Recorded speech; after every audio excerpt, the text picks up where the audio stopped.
3 and 12 people. Vanished, gone, not missing, gone. And it all happened inside a small religious community in Kentucky. The town of Pine Hollow looked peaceful from the outside. Rolling hills, quiet streets, whitewashed chapel on the hill. Families walking to church every Sunday, smiling faces, polite greetings, perfect life, but behind the smiles, darkness lurked. Pastor Ezekiel promised salvation, guidance, eternal life. His words were soft, comforting. His eyes penetrating.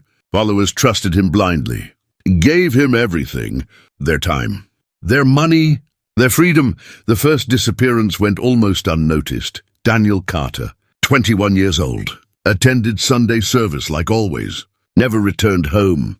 Dinner on the table, his chair empty. Parents panicked, searched, questioned neighbors, called the police. Nothing, no trace, no evidence. Silence. Then another disappeared, then another. Then it became a pattern too large to ignore.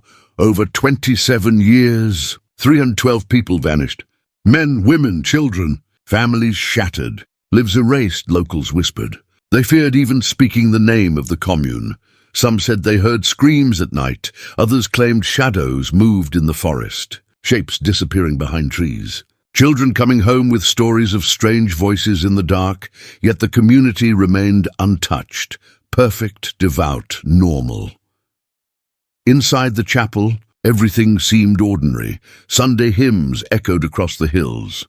Families bowed their heads in prayer. Children held hands. The fire crackled in the hearth. Meals cooked. Doors locked. But something was off. Obedience was demanded. Questions were punished. Curiosity deadly. Some tried to leave. A few managed it. Escaped into the night. They returned with hollow eyes. Cryptic warnings. Whispered stories of hidden rooms beneath the chapel. Rituals in the forest. Symbols painted on trees. Names written in secret ledgers. Those who stayed. Never questioned. They were bound by fear and faith. Investigators came. Journalists tried to uncover the truth. Photographers snapped pictures of the forest. Detectives examined the chapel. Everyone hit a wall. Witnesses disappeared. Documents vanished. Even local authorities seemed powerless or unwilling. Fear was woven into the community like a dark thread. People obeyed because they had no choice, and the disappearances continued. By the mid-1990s, it was impossible to ignore. Teenagers vanished after Sunday school. Young adults disappeared during communal work. Families woke up one morning to find a loved one gone, just like Daniel Carter, just like the hundreds before and after him. Rumors began to circulate. Some claimed underground tunnels ran beneath the chapel, hidden rooms where no one could see. Others whispered of coded journals, meticulously tracking every resident, dates, names, times, all carefully recorded.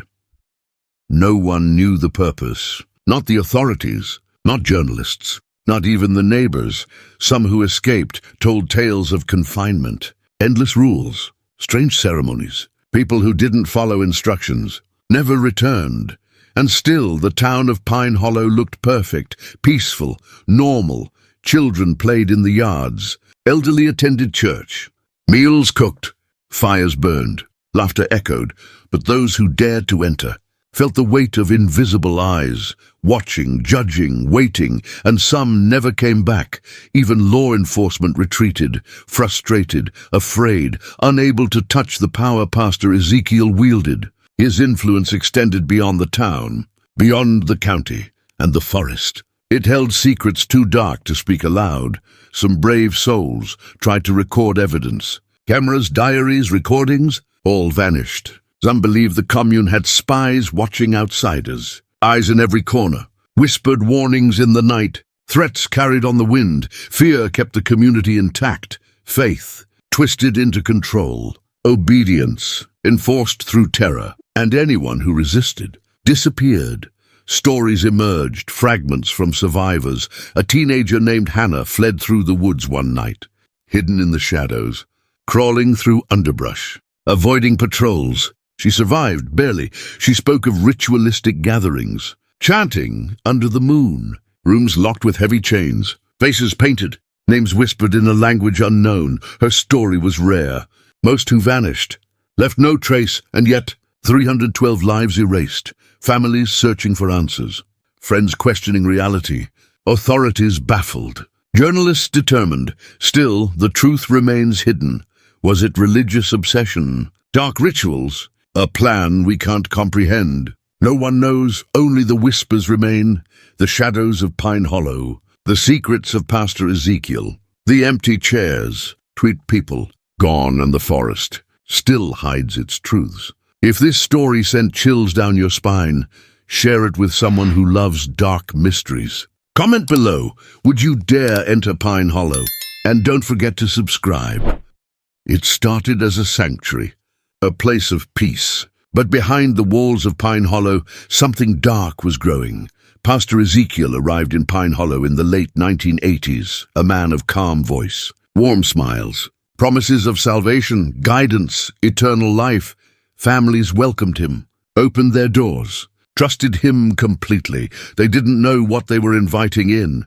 The community began small. A handful of families, simple rules, obedience, faith, devotion. But the rules grew. No one could leave without permission. Children were closely watched. Adults had to report every movement. Visitors were forbidden. Outsiders, suspicious. And the first disappearances began quietly. A teenage girl named Emily failed to return from Sunday school one afternoon. Parents reported her missing. The police were called. They searched the nearby woods. Found nothing. Not a footprint. Not a trace. Then another child disappeared. Then a young man vanished after helping repair the chapel. Roof neighbors began to talk, quietly, whispering, behind closed doors. Some said they saw hooded figures at night, moving through the forest. Others spoke of strange lights flickering in the chapel basement, but Pastor Ezekiel dismissed questions, smiled, said it was faith, devotion, tests of obedience. The families stayed. They trusted him. They feared him. Soon, fear became part of everyday life. Children learned not to speak out. Parents learned to obey without question.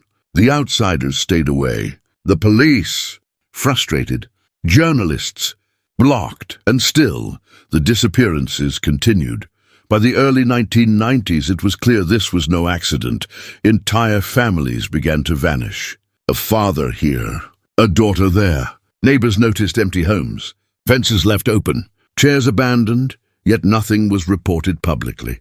No one dared speak. Some survivors would later describe secret gatherings in the woods, midnight ceremonies, whispered prayers in a language unknown, rituals that demanded absolute loyalty. Those who resisted never returned.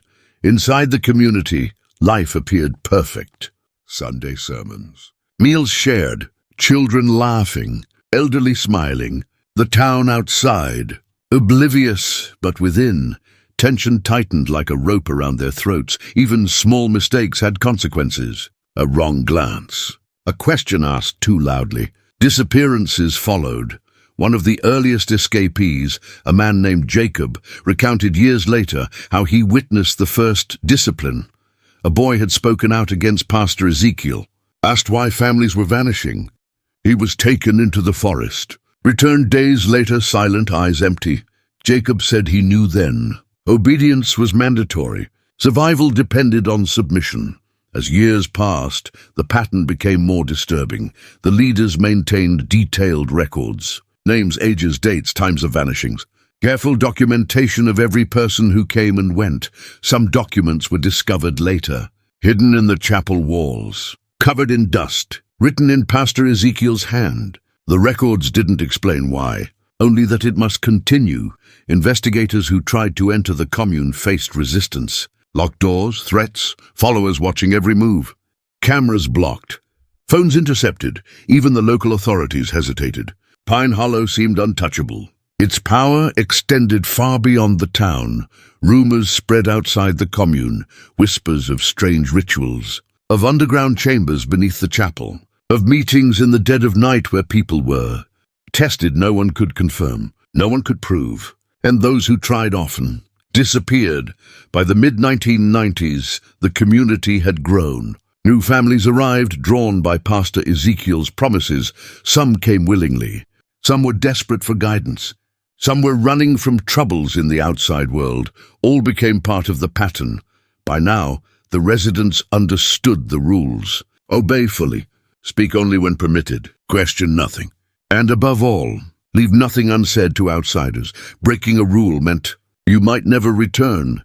Parents taught their children obedience. Fear was passed down silently. Children learned to hide their thoughts, to watch their friends, to watch themselves. The forest around Pine Hollow grew darker. The trees seemed to hold secrets. Nights were filled with whispered chants, faint screams, or unexplainable sounds. The outsiders noticed, but none dared intervene. Some brave journalists tried to write the story. Investigators knocked on doors. They were warned off, threatened, shadowed, frightened. Still, the disappearances were rising. 312 in total. 27 years of terror, and no one could stop it. The early years of Pine Hollow were not just about faith. They were about control, about obedience enforced through fear, about a community shaped to serve a single man's vision. Those who tried to resist vanished. Those who survived told stories in whispers, stories of hidden chambers, rituals under the moon, names recorded meticulously, lives erased and the town around them, silent, complicit, afraid. Even decades later, the question remains, what really happened in those early years? What rituals? What orders? What dark truths were whispered in the shadows of Pine Hollow? No one outside knows for sure, but the pattern had begun. The disappearances were no longer accidental. They were systematic, calculated, methodical, and the stage was set for the decades of terror that followed. If you're brave enough to follow this story, share it with someone who loves true crime mysteries. Comment below, would you survive in Pine Hollow? And subscribe. The disappearances were no longer random. They had a pattern, and the town of Pine Hollow was starting to notice. By the late 1990s, Pine Hollow was no longer a small, quiet commune. It had grown. Families arrived from nearby towns, outsiders curious about Pastor Ezekiel's teachings, some seeking salvation, some fleeing troubles in the outside world. But they all had one thing in common. They disappeared. Teenagers vanished after Sunday school. Young men and women didn't return from work in the fields. Entire families woke up one morning to find a parent or a child gone. No signs of struggle. No ransom notes. No bodies. The local police were baffled. Investigations were blocked at every turn. Witnesses refused to speak. Families too afraid to press charges, and the community calm, devout, normal, but inside the fear was palpable. Parents taught their children to obey. No questions, no complaints. Silence was survival. Some who tried to flee were caught, returned with warnings, hollow eyes, shaky voices, stories of being hidden in the woods for days, rituals at night, whispers of judgment. By now, the pattern of disappearances was chillingly clear. The victims were chosen carefully, names recorded in secret ledgers, ages, family connections, personalities noted. Every disappearance seemed purposeful, systematic. No one knew why. Some survivors spoke of underground chambers beneath the chapel, rooms where people were held, rituals performed, names called aloud in the dark, orders whispered, instructions obeyed. Others told of forest ceremonies, midnight gatherings with fire, chanting, and the smell of burning herbs. Faces hidden, symbols drawn in the soil. Those who resisted were never seen again. Journalists attempted to document it. Cameras, notebooks, tapes, all disappeared. Some who pushed too hard vanished. Even investigators admitted it. Pine Hollow was untouchable, and yet the disappearances escalated. Entire families sometimes disappeared together. Neighbors described empty homes, abandoned belongings, and fences left swinging in the wind. Some locals claimed they saw children playing alone in the yard, only for the children to vanish moments later. Others saw figures moving between the trees in the dead of night. Silent, purposeful watching. The community insisted it was faith, tests of devotion, a divine plan. But the outside world saw terror. Some brave ex-members tried to warn authorities. Hannah, a teenager who escaped in the early 1990s, returned to testify. She spoke of rituals, hidden rooms, names recorded in journals. Families forced to kneel for hours, children taught to fear the outside world. Her story was dismissed, disbelieved, dangerous to consider. By the early 2000s, the community had developed a network of watchfulness, cameras at entry points. Followers posted as guards. Outsiders quickly recognized Pine Hollow did not allow intrusion. Investigators found coded letters sent from inside the community, messages that detailed every movement, every potential threat, every attempt to escape monitored, and still, disappearances continued as people in 27 years, each one carefully recorded. Dates, times, details, methodical, planned. The townsfolk whispered about the underground tunnels beneath the chapel, hidden passageways, secret doors, rooms that could vanish behind false walls. Journalists risked everything to uncover them. Most returned empty-handed. Some never returned at all. Inside the community, life appeared normal. Children went to school. Adults worked in the fields. The elderly attended services. But the weight of fear was always present. Even small mistakes had consequences. A glance, a word, a question. And the next morning, a person was gone. By now, the community had perfected its system. Discipline enforced through fear. Obedience demanded. Questions forbidden. Resistance punished. Some speculate the purpose of these disappearances: religious zeal, control, punishment. Some suggest darker motives, rituals to maintain loyalty. Power consolidated in the hands of Pastor Ezekiel, but no one outside the commune knows for sure. The forest around Pine Hollow seemed alive with secrets. Every shadow hiding a story. Every rustle in the trees a warning. Every path leading deeper into the unknown. Some investigators tried to map it, trace every disappearance, follow every rumor. Every lead ended the same: blocked, silenced, vanished. Families continued searching for their missing loved ones. Survivors shared fragmented accounts. Hannah remembered a child taken during a ceremony, eyes wide with terror, parents kneeling in prayer. The child never returned. Jacob, another survivor, described adults being forced to perform tasks in the dead of night. Tasks they didn't understand. Tasks they feared. Those who refused vanished. Even the most loyal members began whispering doubts, quietly, carefully, in shadows. But the risk was too high. Resistance meant disappearance. By the 2010s, outsiders began connecting the dots to vanishings. 27 years, a pattern impossible to ignore, yet the community continued, calm, obedient, normal, and Pastor Ezekiel, untouchable, charismatic, controlling, commanding absolute loyalty. The question remained, why? Why 312 people?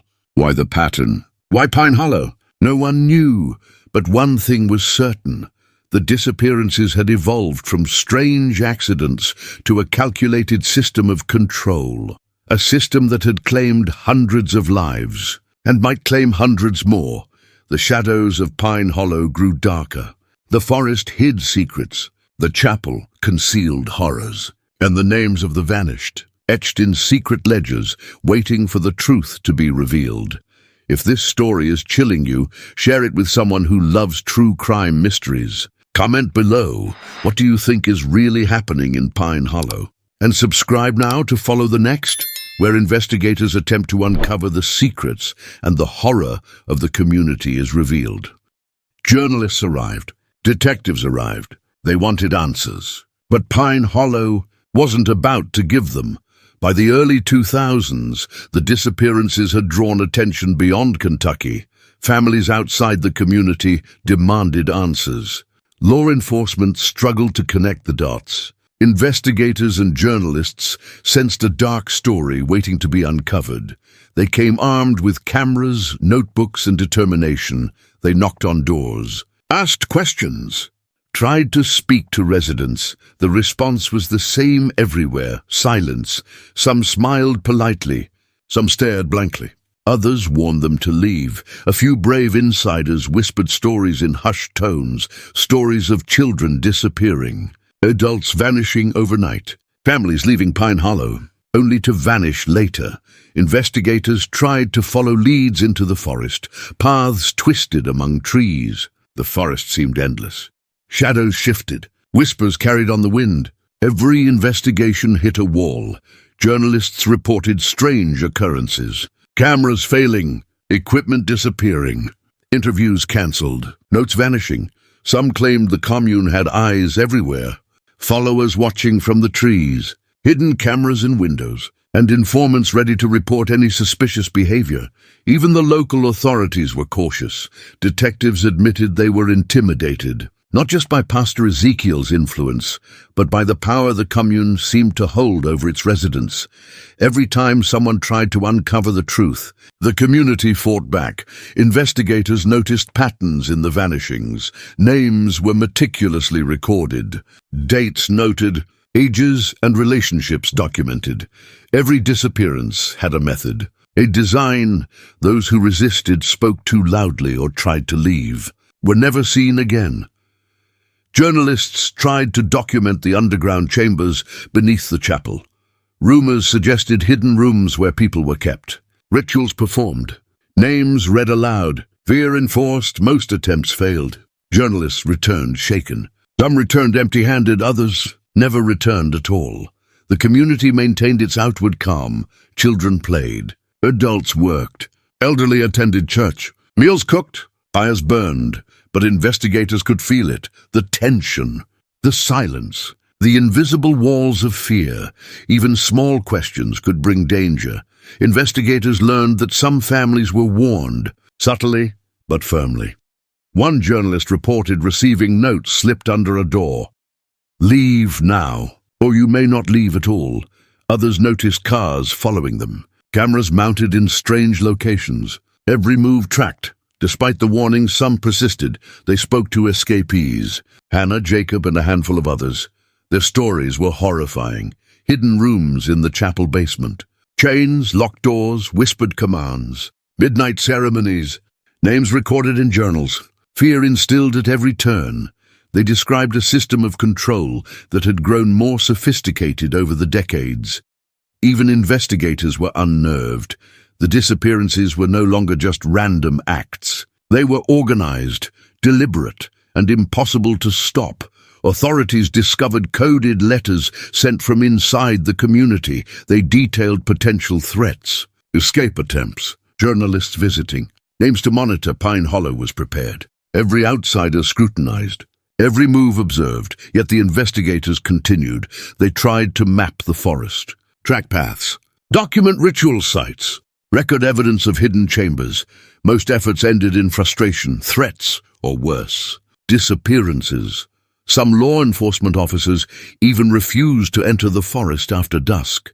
Journalists, driven by curiosity and ambition, continued. They reported strange symbols on trees, fires in the woods at midnight, figures cloaked in shadows, silent, watching. The deeper they went, the more dangerous it became. And still, 312 people had vanished. Families outside Kentucky waited for answers. The investigators were running out of leads.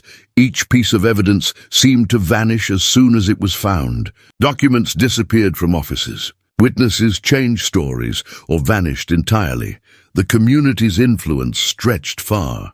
Beyond Pine Hollow, beyond the county, even the state seemed powerless. The question persisted: what was Pastor Ezekiel hiding?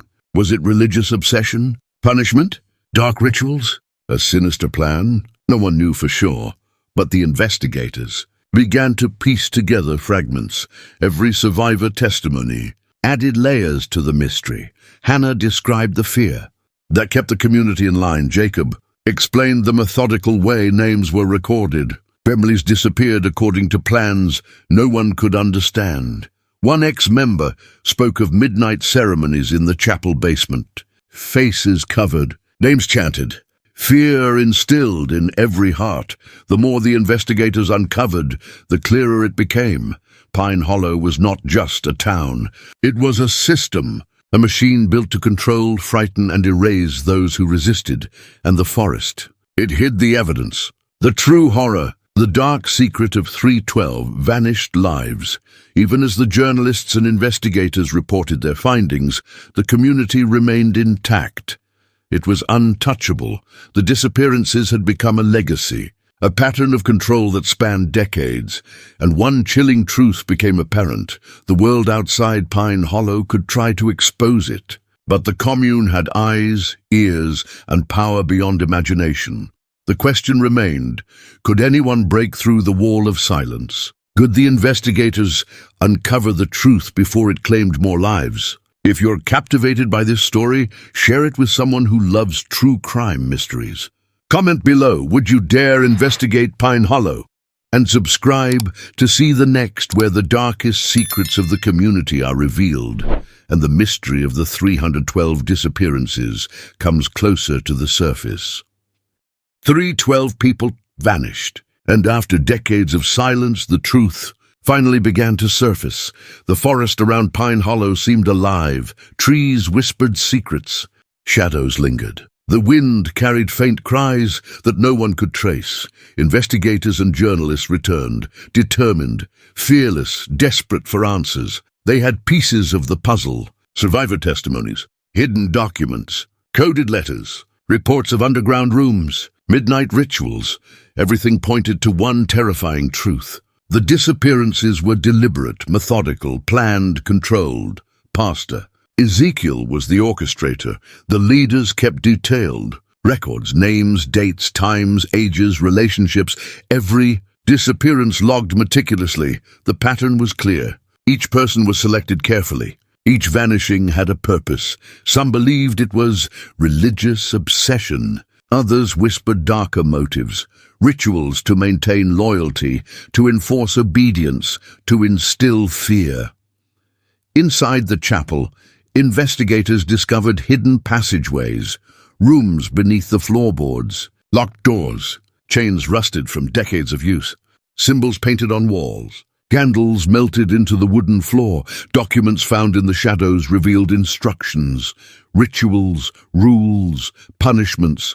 Families vanished. Children, parents, grandparents, entire households erased. Survivors described the process. Hannah, now older, remembered nights of forced obedience, kneeling for hours, silent chants in the dark, faces obscured, names called aloud. Fear instilled in every heart. Jacob recalled adults being forced into servitude. Tasks they did not understand, tasks they feared. Those who refused never returned. Investigators pieced together fragments of the missing photos, personal items, toys left in yards, chairs at tables, meals prepared for those who would never eat. The forest hid more than trees. It hid the truth. Coded messages indicated the community extended beyond Pine Hollow. Networks of loyal followers, eyes on outsiders, watchers in the shadows. Anyone who questioned disappeared. Even journalists felt it. Eyes following them, cameras malfunctioning, notes disappearing, cars seen parked in the trees. Voices whispered in empty fields. The scale was staggering. The people. 27 years. Countless lives erased, and still the community remained outwardly calm, devout, perfect. Inside, the fear lingered. Obedience enforced. Loyalty demanded. Questions forbidden. Resistance punished. The investigators realized something chilling. Pine Hollow was more than a town. It was a system, a machine of control, a living nightmare. Some secrets were uncovered, rituals, chambers, records, methods, but the ultimate purpose remained unknown. Pastor Ezekiel had vanished before authorities could confront him. Some say he escaped. Others say he is still there, unseen, orchestrating from the shadows. The community continues to this day. Some families search for their missing loved ones. Survivors speak in whispers. Investigators compile fragments of a story the world may never fully understand. The forest keeps its secrets. The chapel holds its mysteries. And Pine Hollow stands as a chilling reminder. Obedience has a cost, and curiosity can vanish with the wind. The names of the vanished are etched in hidden ledgers. Their stories scattered among whispers, rumors, and fragments of memories. The world outside wonders what really happened to the 312. No one knows, and perhaps no one ever will. The shadows of Pine Hollow linger, the forest hides the truth, and the 312 remain. A haunting testament to fear, control, and a secret the world may never uncover. If this story sent chills down your spine, share it with someone who loves dark mysteries. Comment below, what do you think really happened in Pine Hollow? And subscribe for more shocking true crime stories where secrets wait to be uncovered in the shadows.